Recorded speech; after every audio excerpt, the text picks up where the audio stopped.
Hey guys, Jeff with Westcott Designs here.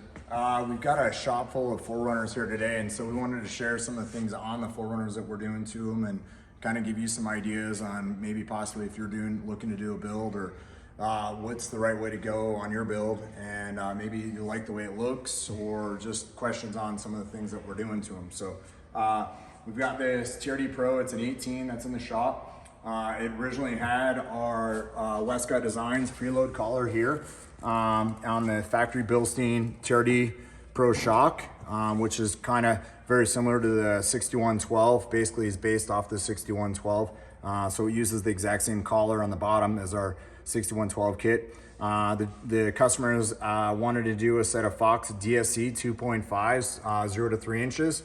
That's what we're doing right now. You can see the adjusters actually underneath here. And so we'll be installing this so you can adjust the compression, the high speed and the low speed on that.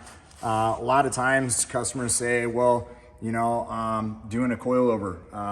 I would tell people if you're going to go from this to something like this, that I wouldn't get into doing a coilover unless you're going to make it reservoired at least, or get into where it's adjustable with reservoir. Reason is the gains are not really there. You're not getting, the housing size is 2.5 here, it's 2.5 here. You're not getting a lot more fluid. You're not gonna get a lot of where you see a big difference on how these perform. So I say if you're gonna do something and go from this to that, make sure that you are taking a big step up or a step up, that it's gonna make a big difference. And also, obviously, if you've got a bumper, we usually suggest not even using the factory Fox spring that comes with it, to go up to a higher rate, like a 600 or a 650 rate spring, to offset for the bumper. So, I mean, yeah, you can adjust the coilover, but that doesn't necessarily mean because you've added the bumper that adjusting the preload on the coilover is the right solution. So we suggest possibly going up to a higher rate spring with that coilover when you add that. We got a couple other trucks here. We've got one on our alignment rack right now. This is the Trail Edition. This has our Westcott Designs preload collar in it, which has obviously been very, very popular. So we've lifted this 3 inches in the front and 1.25 in the back. We did a set of ridge grappler 285 70/17s on the factory wheels. We did take the mud flap off. Yes, we did trim the front edge of the bumper here and push the fender liner forward, but that's pretty much a must when you go to 285s, whether it's our lift or anybody's lift for that matter. It's something you need to do no matter what. The Pros from the factory come with the bumper trimmed already. So that's why the Pros don't need the front bumper trimmed, is because they already come trimmed. So this is obviously in the Army Green, which is super cool. Nice setup. This is super clean. The way it worked out, obviously super subtle. All we did was our lift and wheels and tires in it and eliminated the front mud flap, and then obviously trimmed the bumper. So looks great just the way it is. This truck is a TRD OffRoad and the magnetic gray metallic. All this is getting is our lower collar. So we're basically just doing a front leveling kit on this. We're not going 3 in the front, we're going 2 in the front.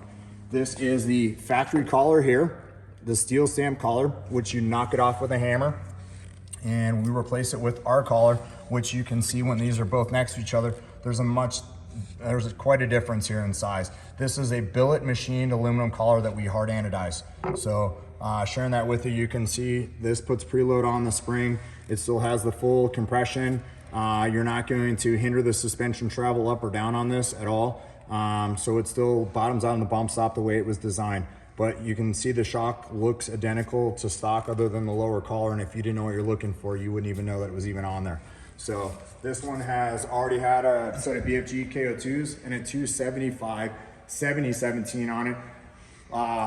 We won't even need to trim the front bumper on this, nor will we need to remove the mud flaps just by doing this particular kit, because it is a 275 with just the front leveling kit. So the back was left all stock. Tires are already on the back on this one. And then we have here a Luna Rock TRD OffRoad. This is getting our full kit in it. This has already got the lower collar added into it and the 1/2 inch shim up in the top. This is a KDSS truck here. So people ask, does it work in a KDSS truck? Yes, it works in a KDSS truck, and this has it. So our kit, you know, sometimes you have to bleed the system in the truck on the KDSS, and when we'll walk around this truck and I'll show you where that is, to sometimes balance it out. It isn't the kit that's going to cause the truck to lean. The truck just does sometimes with the wishbone in the front there, and because the hydraulic rams on the other side, the car does not want to sit level every single time. So 1 out of 10 times, the truck will have to be bled on the system on the truck. So we'll walk around here. It's already got the rear in it. Actually, we did icons in the back of this. He wanted a 2-inch spring in the back, so we did an icon in this instead of our 1 1/4 inch. So it will be a little bit higher in the rear of this truck. And this truck is going to get wheels and tires done to it in a 285 7017. But so when we talk about the KDSS is located up under the driver's side on the truck. It's got a cover that's over the top of it. It's got 4 10mm bolts that you remove, and then there's 2 bleed screws on the side of it to bleed the system. So sometimes they have to get bled, and if you've got questions on bleeding it, what works good, and some techniques that we use that'll help you along in that, feel free to reach out to us and we can walk you through on those steps. So we wanted to share with some of the 4Runners that were in the shop today with us, and obviously we do a ton of 4Runners here, so we are very, I should say, knowledgeable in a way on some of the different things and things that work good, and maybe it'll help you along in your build. So hope you enjoy it, and if you got any questions, please reach out to us. Thanks again for watching.